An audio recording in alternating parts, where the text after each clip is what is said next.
Well, the comeback kids didn't have another comeback in them here at Madison Square Garden as the Knicks fall to the Celtics 115-93 in Game 3. The three, a big topic in this game, which we'll get to. Ian Begley joins me to discuss. Ian, Jalen Brunson said after this loss he feels the Knicks subconsciously were too satisfied being up 2-0, that they didn't have a sense of urgency. Is that what you got out of the locker room? Yeah, that was the case from Josh Hart, too, and Tom Thibodeau talked about guys missing shots and letting that impact their defense. And listen, this was billed as one of the most important Knicks games of the last 30 years. So for guys to come out and not have that intensity, I'm sure it was very disappointing to people who probably paid 4 or 5 figures for these tickets. And look, this was probably the worst case scenario for the Knicks because, as we'll talk about, the Celtics got going from 3. You had a chance here, if you're in New York, to put Boston in a chokehold, go up 3-0, and you missed that opportunity. And, you know, I think momentum is swinging the other way now. Yeah, definitely. As you talked about the three, the Celtics were 25 of 100 from 3 coming into this game.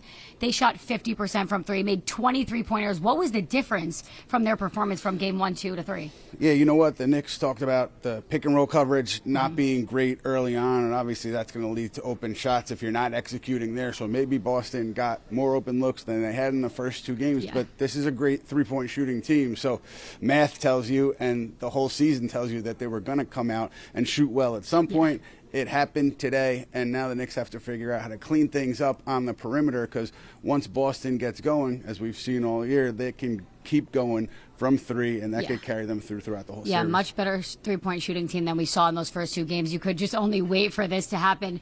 It also seems like the injury bug has gotten the Knicks a little bit. Karl Anthony Towns looked like he dinged up his hand a bit. What did he say about that in the locker room? Anything? Yeah, he didn't want to say much. He kind of said it is what it is when he was asked about lip readers, saying that he said he broke something when he was on the court, and he also said it is what it is when he was asked about the hand. But he had hurt that hand later in the regular season, at some point in the second half. He also hurt his right hand at some point. So it seemed like that was really bothering him, but he did continue to play. Tom Thibodeau said afterward, everybody's banged up at this point in the season. You got to continue to play. And Towns did say he would do whatever it took to be out there for the Knicks. But in talking to a few people afterward, they just said it did not look good in the moment. I'm sure he'll get some kind of imaging. Maybe we'll have more information on that before Game 4.